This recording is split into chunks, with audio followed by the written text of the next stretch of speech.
All right, hey folks, good to see you today. I'm catching up on the stuff related to the tariffs because those are um, having some kind of a reaction in markets. It's sort of interesting to see how they've gone up and down with it. Um, and it's really not clear how serious the tariffs with Canada and Mexico are going to be.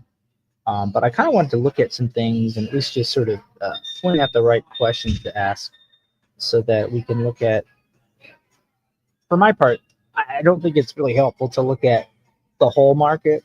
If you're investing in the whole market, I would assume you're invested for the long term and it's part of a long term saving strategy.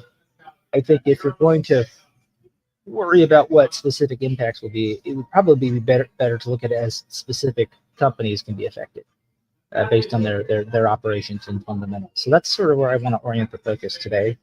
Um, so I'll be talking about different ways this can work to affect things. So let's go ahead and just take a look at what the current situation is on the on the tariffs. So if I can, okay. It's according to the Associated Press here. All right, so taking executive action to impose new tariffs on Canada, Mexico, and China. All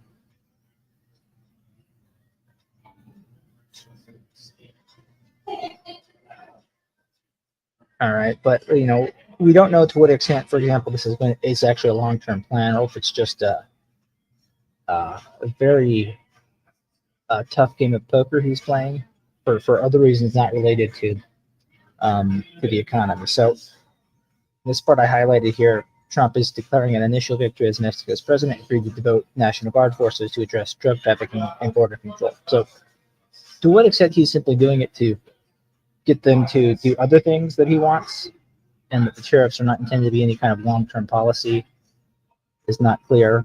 And part of how he works is he does not let his long-term intentions ever be particularly well known when he's negotiating with people. So, we saw very recently as well when he sent the two jets of criminal illegal immigrants back to Colombia, and then the Colombian president refused them entry to the country. He responded with tariffs on Colombian goods as well as some other measures, and then the Colombian president gave him what he wanted. So it could be that this is a similar idea here, is that whatever he really wants from the likes of Mexico, Canada, and China, these tariffs are intended simply to say, hey, I'm willing to shake things up, even if it's painful here, if it will get you to do what I want, and see if they can give him something. So, according to this, the levies on Canada and China were slated to go into effect on Tuesday, but today they announced that they would wait a month to allow for negotiations, and in the meantime send troops to the border.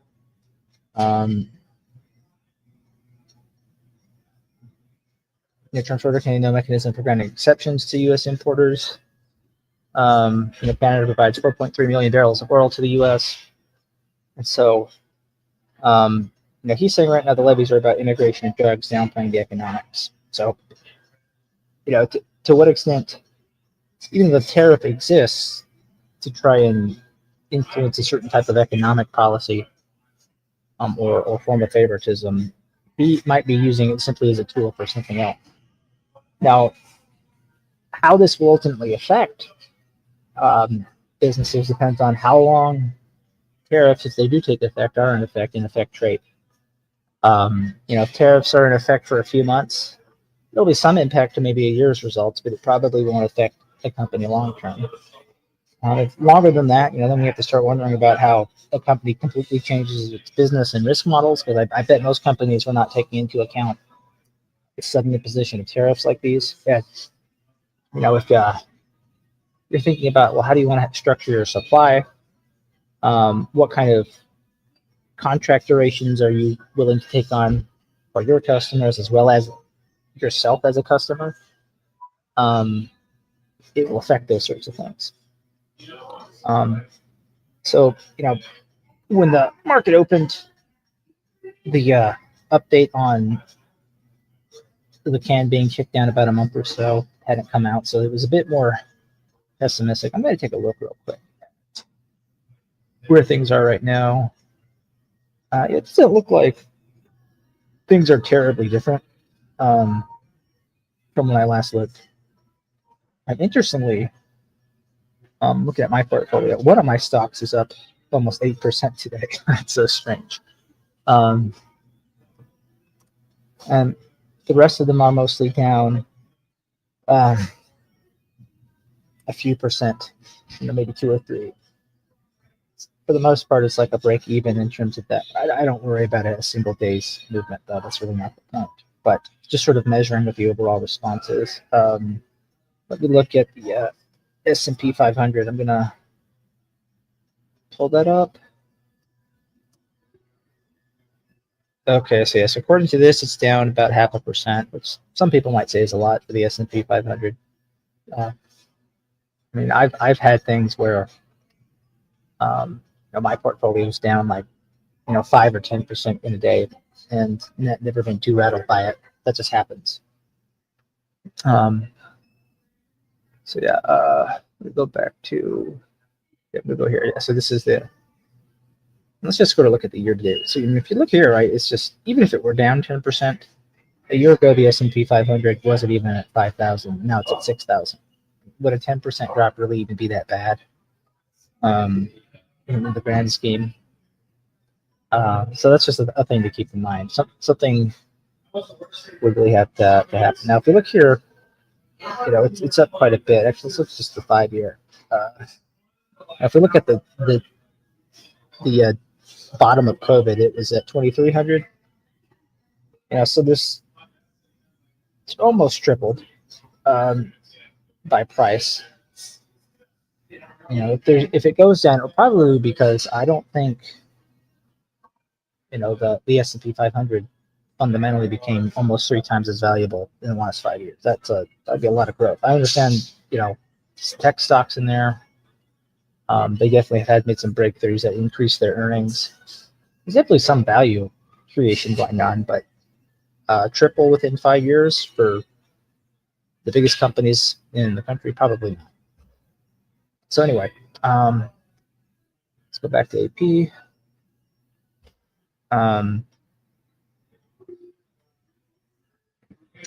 Don't care. So let's see here. So Trudeau said he'd be putting up 25 tariffs on up to $155 billion in U.S. imports. He urged Canadians to choose Canadian products when shopping. So in addition to the tariff, he's also encouraging a boycott on American goods. So yeah, there's definitely potential that this will affect some things for a quarter or two. That's not terrible. And if the market overreacts, there could be some good investment opportunities that come from this. So let's take a look here at this is one of my major holdings here. If you look at Cleveland Cliffs, you look at how they have moved throughout the day. They opened about 985. They fell to getting close to 950, and then went up to about 1016, and then they're kind of in this same sort of in between range. But the first hour of the market or so definitely was unsure about things. And Cleveland Cliffs is a American steel producer. They have been in contest with Nippon Steel about potentially acquiring U.S. Steel, at least some of U.S. Steel, some of their assets. The Biden administration blocked Nippon's acquisition of U.S. Steel because he didn't want to lose support from the United Steelworkers. And union support among Democrats has been weak in recent years. Didn't stop Trump from flipping the Rust Belt and winning, though. And so Cleveland Cliffs is unique, though, in that they are entirely internally sourced for their steel production. So they own mines in around the Great Lakes, and there's large iron deposits around the Great Lakes, and they use that to source their steel production. They also have a steel scrap company that meets about 20% of their supply needs in addition to the iron ore.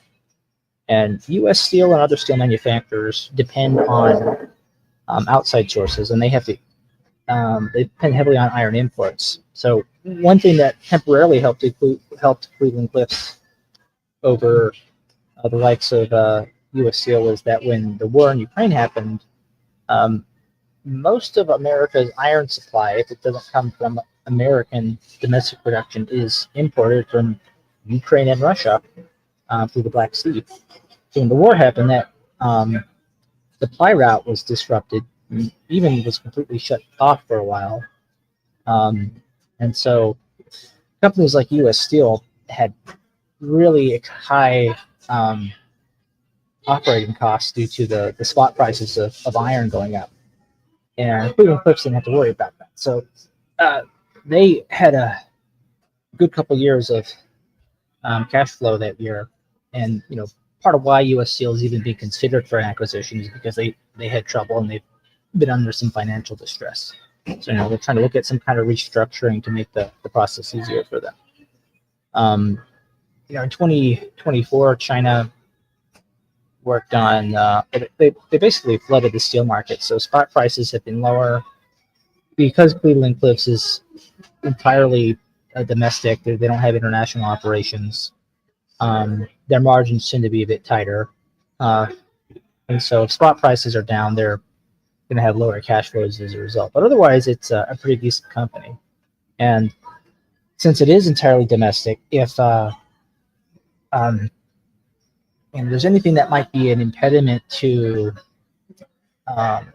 imports of iron supply for steel manufacturers here, like maybe a trade war, that could be an environment in which Cleveland-Cliffs does well, because they will have adequate supply.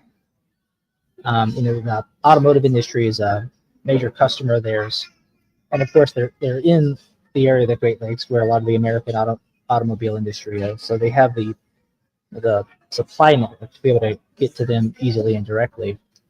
So these are the kind of things you can think about. It's like what's going on with Cleveland-Cliffs. And so I think, let me see, CLF balance sheet. Let's see if I can pull up oh, okay. Well, yeah, I have it here. All right, so Q4 results will be out soon, but if we look at the balance sheet as of Q3, which should mostly be pretty current, they have about $3.8 billion in long-term debt here. And then if we, I'm going to try and open their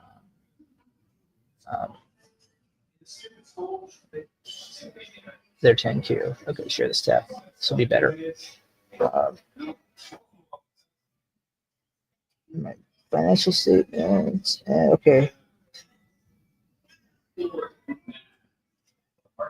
right, let's go here. Yeah. Or yeah. So same thing. Here are the assets they have. So they have a lot more assets than liabilities, and of those liabilities, about 3.8 billion was long-term debt. If we look at their revenue situation, we can see how year over year revenues were down as a result of those unfavorable spot prices due to China inflating the steel market. And they incurred a net loss for the 9 months up to September 30th in 2024 compared to the profit they reported the year before. If we look actually at their cash flow situation, they're very narrowly cash flow positive, right? Their operating cash flows were positive, but CapEx was very close. So they had been doing some share repurchases, but they had to slow those down a bit. If we look at where their cash was, here it was about 39 million. They've had a cash balance this low before, so it's not necessarily a bad thing. And if we go down to the how much they're paying back on the debt. Um, about 845 million here. Those are for some repayments. If we go down to the debt itself, though, this is the important part. So let me find.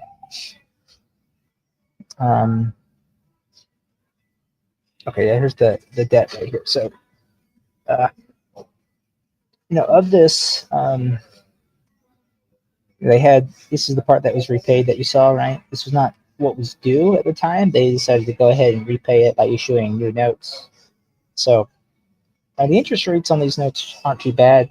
The good thing here is that the um, uh, principal isn't due until these years here. So it's about 3.8 billion in debt. If we look at what's due within the next 3 years or so, it's a very small portion of that, right? The biggest chunk of it is due in 2032. You look here, a majority of their 3.8 billion is due 2030 or after. So there is a solid 5 years for steel prices to improve and for them to be able to pay down the debt. These upcoming maturities are like a lot of the smaller balances, and it should be easier to pay off. The interest on them is pretty unpleasant, but it's not such a high balance of interest that it's that much of a concern. So as far as their capitalization goes, my point being, they're not in a bad situation. They've been making some acquisitions. They actually acquired a Canadian company last year, and basically on the other side of the lakes. And what I would be interested in is how the tariffs will impact that. But other than that, I think it's a company that's well positioned to continue operating well, even if there are trade wars, because uh, they don't have to worry about trade. And in fact, their foothold in Canadian with a Canadian subsidiary they acquired may be able to allow them to just bypass that, because it wouldn't really be import or export; it would be within their own supply network. But that's just something to consider with Cleveland Cliffs. So let's take a look now at. By the way, if you guys have questions about any of this, please let me know in the feed. But I'm going to look at another company that's in my portfolio, and I think could be affected by the supply situation. So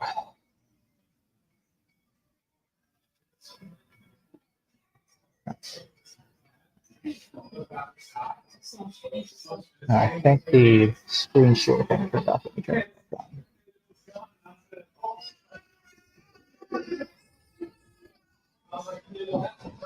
Okay. So this is a Genco. They are a dry bulk shipper, and so shipping, of course, is not the same as steel production. But the two most common forms of dry bulk are iron and steel. So they're very much related to this. As you can see here, if we look at what happened during the day, as you can see, it was a similar movement with Cleveland Cliffs. More pessimism in the first part, then rebounded a bit. And now they've kind of gone to this in-between area, as they're sort of waiting to see how serious are the tariff and trade war threats. Other than that, though, if you look at where it's been in the last year, right, today's movements aren't really. I mean, it was at over 20 last spring, and so what's really affecting them actually is what the spot prices are for dry bulk shipping rates. So open a new tab.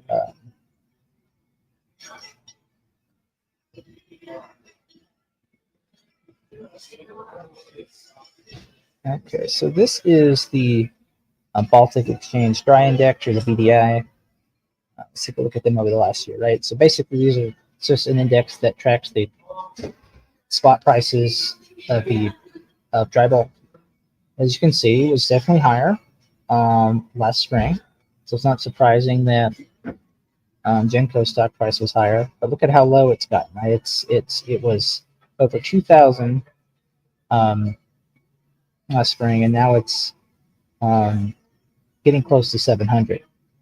And if we want to look at like the long-term history, we have seen just how high or low this can be. It got crazily high in the early 2008. It also shot up again in 2021. This was due to the supply chain disruptions that were caused by COVID. Um, and then it went back down. So if we just want to look at the recent history, though, right, we kind of see like to the extent that shipping is cyclical, what the highs and lows are like. And this is historically about as low as it gets. If I can look here, yeah, this is during COVID when a lot of commercial activity kind of ground to a halt. It's about in the ranges of as low as it got.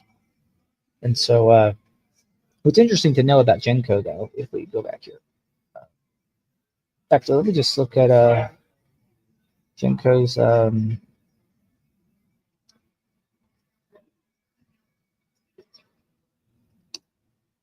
let's look at their balance sheet as well. I'm gonna pull up their page.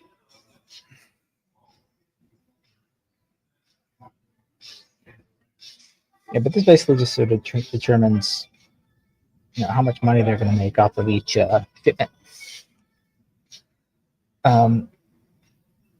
Okay, I'm on their investor relations page. Here are their quarterly reports. And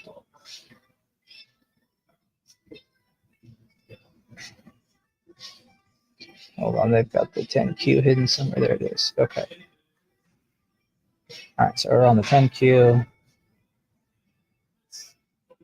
right, and if we want to look at like the balance sheet right here, so as of September, they had about 46 million in cash, and then if we look at what their debt is, they had about 71 million in long-term debt. If we look at their revenues, they definitely had some growth year over year. But again, we could expect this would probably be down with the index being lower since this point. And if we want to look at the cash flow situation, here you can see their capital expenditures are pretty light right now. Only spending a few million per year on vessels or other fixed assets, and they're able to rotate some of them, so they can sell some of their vessels to scrap them basically, and maybe invest in new ships. But otherwise, right, they got millions of dollars generated in cash, a little bit in capex, not nearly as much of a tight cash flow situation. And you can imagine if dry bulk index prices are much lower, this could easily get down to like 20 million or so, but their capital needs are not particularly cumbersome. And they did have a lot in debt. So like, what if they only make about 20 million in cash this year as opposed to almost 90 million? What then when they have over 70 million in debt? So if we go down here, got to find their debt table as well. So I'm trying to see if it mentions what the due date is on this debt.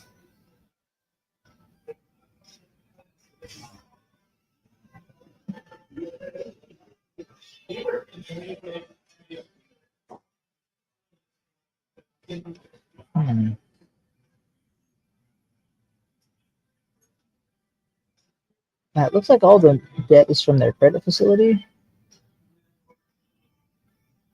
Yeah, so this is the interest on it. It's been higher because interest rates were increased. As rates go down, their interest expense will go down a bit. But what it says here on the revolver is, I should say what the due date is for the current revolver. Okay, yeah.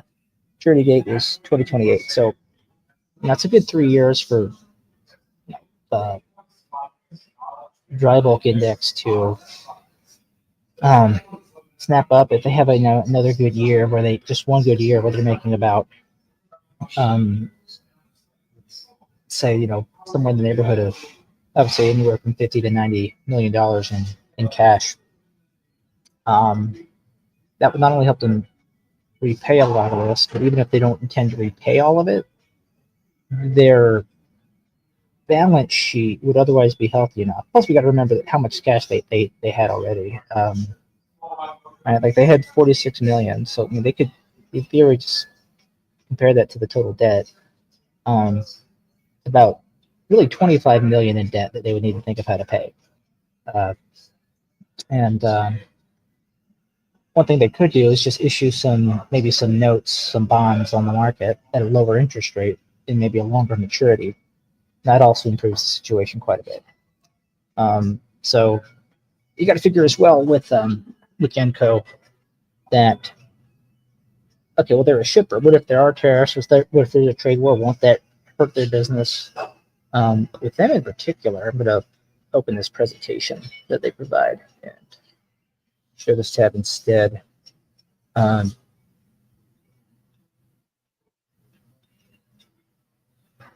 you look here, we talk about how they have reduced their cash flow break-even rate. So they're doing pretty well there. And basically here they're indicating that, per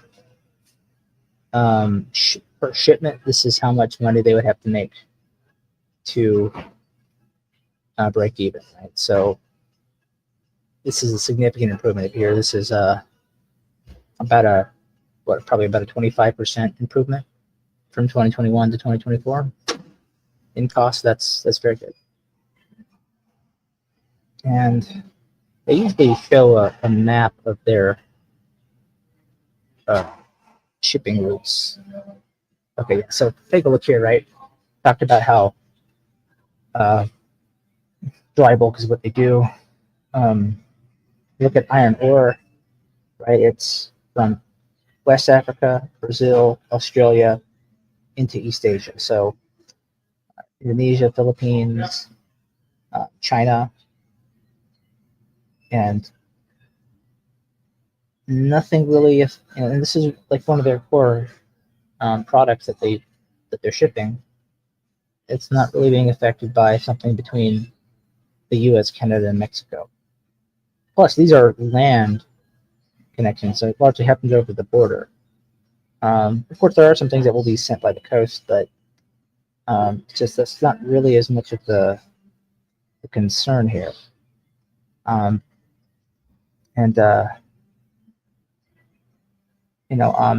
basically, if China increases its spending, then demand for iron ore goes up, and then that will increase their shipping rates. Look here, there's also the grain trade. That's another important part of dry bulk. And so, while tariffs can happen, there is the issue of right now the tariffs aren't being threatened against European countries. And food prices, were a contentious issue in the election. So there's an open question of if grain in particular would face a tariff. That might be counterproductive to what Trump's trying to do, because Ukraine is one of the biggest grain producers in the world. So putting a tariff there would definitely impede what some of the basic election issues were. People were talking about how much food costs. So this is something where, it could be affected as it's a trade route between Eastern Europe and the U.S., but the incentives are not quite the same as between, like, say, with Canada and Mexico, right? These tariffs aren't about grain in those countries. They're related to other things. So we can kind of look at what their business model is, and what's currently at stake. balance sheet's good. They use the period of those really high spot prices to pay down a lot of their debt, and now the amount they have is very manageable. And they should be cash flow positive even with spot prices a bit lower. If you look at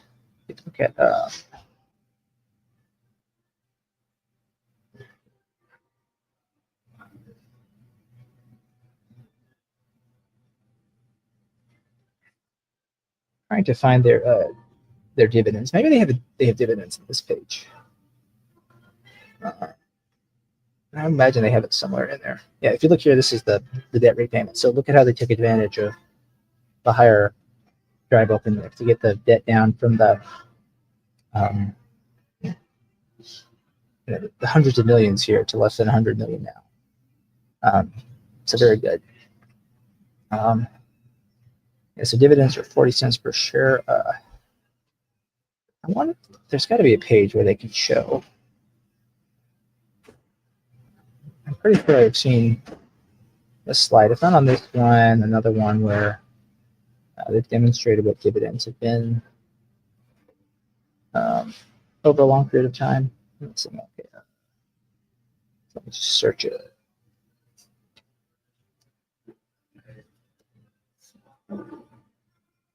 Okay, I'll go to NASDAQ.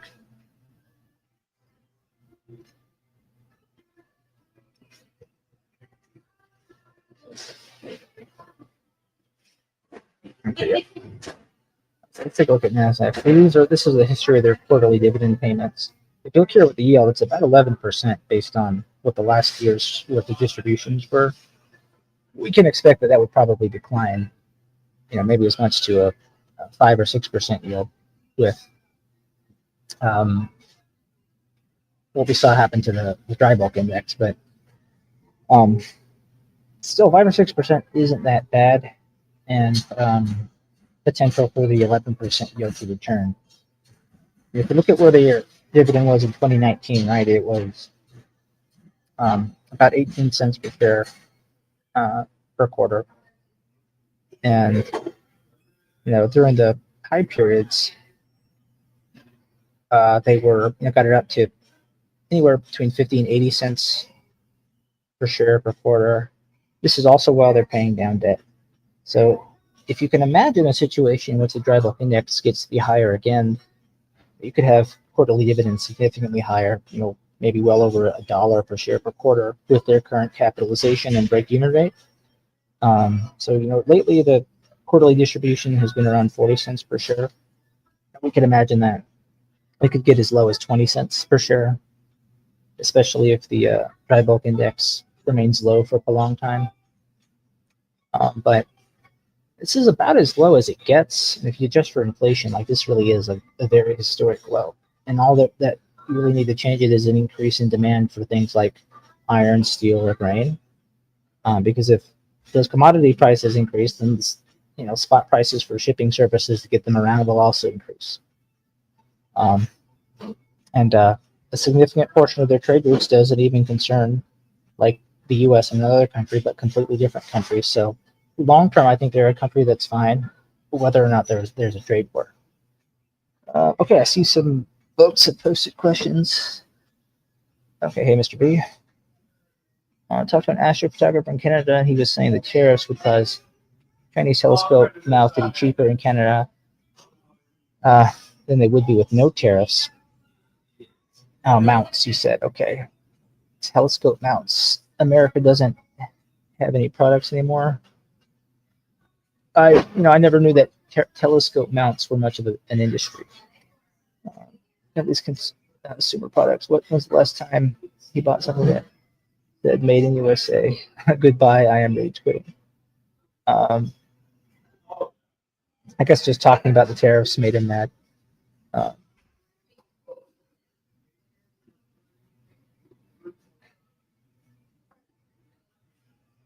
right. Well, I don't think I know a whole lot about telescope mounts.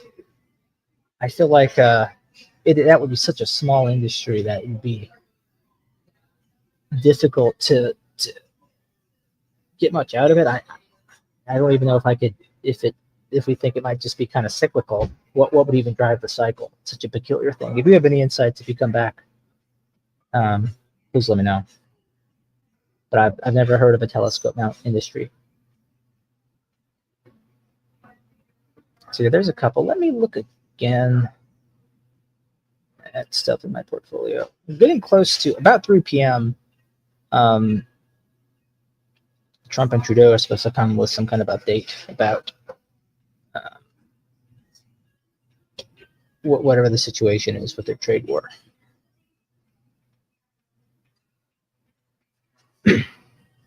Now, here's an interesting one. Yes, this one is neat. So this is one that I think will really have nothing to do with the trade war.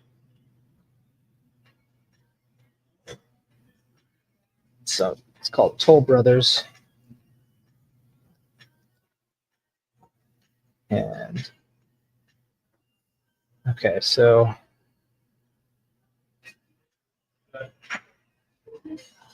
if we look here, Toll Brothers, the ticker is TOL. They're down like 3% today. So maybe the market's a little nervous about them. They might be concerned because what they do is they construct and sell homes. There's possible concerns that lumber costs will increase. That's one of the biggest impacts to margins for home developers is lumber.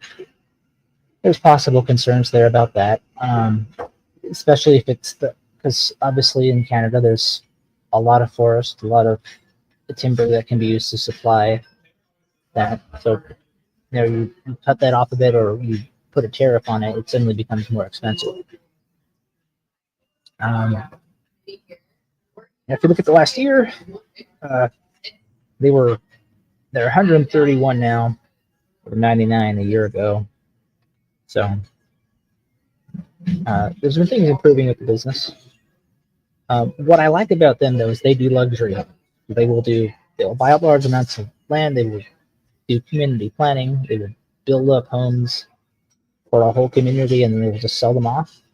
And what brought this company to my attention was the recent fires in LA, because those were the exact types of homes that were destroyed.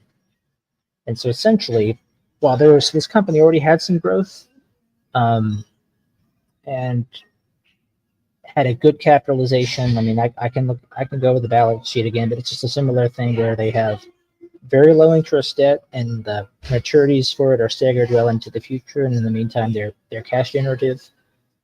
And they have a customer that is unlikely to be affected by these sorts of weird setbacks like a tariff, because their customers are multimillionaires, and multimillionaires are not going to have a hard time buying homes, generally speaking, like this. By good times, bad times, they are able to put down on average. This was in Q4, about 30% of the principal on their mortgage down for the home. So, and they can put a lot of money up front for this stuff, and are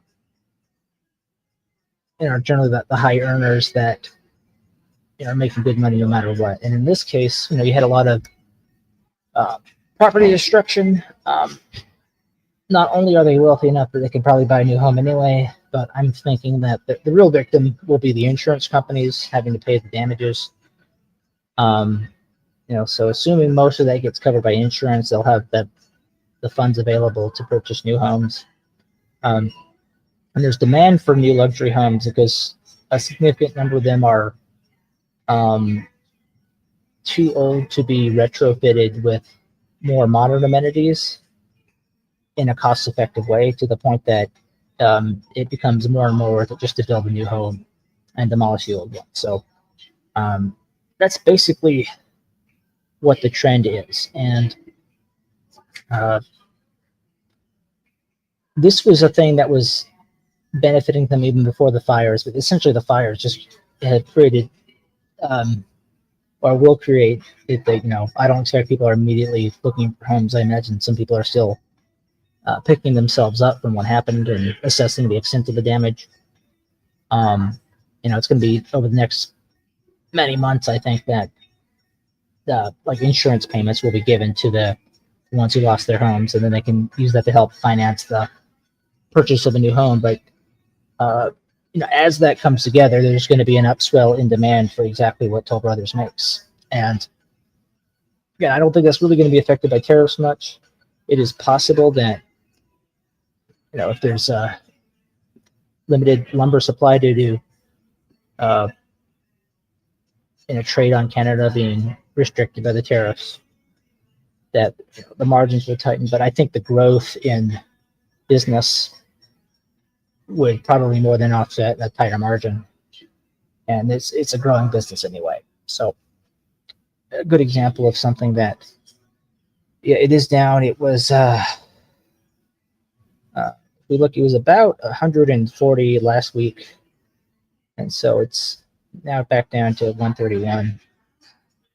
But if we look at where it was in the fall, even I think got to like 160, and so I think what affected it was when the Fed finally came out with their guidance of very slow interest rate cuts. People in general just got more pessimistic, and then there was not much of a reason for the market to feel excited about the stock to buy it up again. But I mean, I still think there's plenty of undervaluation here, and it's a safe company. So yeah, so those are like three examples there, right? You got steel manufacturer, dry bulk shipper, luxury home builder, and I think there are companies that the way they operate, the way they have not exposed themselves to the risks of tariffs and trade wars, and they have outs in the event that those things occur, is what will make them good investments. And it's very possible there can be like a momentum trade in the short term. It's not necessarily what I'm trying to point out here, but I think if you end up being stuck with these companies, they have the fundamentals to make them good long-term investments. So I don't think I need to bog people down with more than three examples. I think they're distinct enough and kind of convey the point. I'll stay on a few more minutes to see if anyone has any additional questions. Other than that, I'll probably just go ahead and wrap up.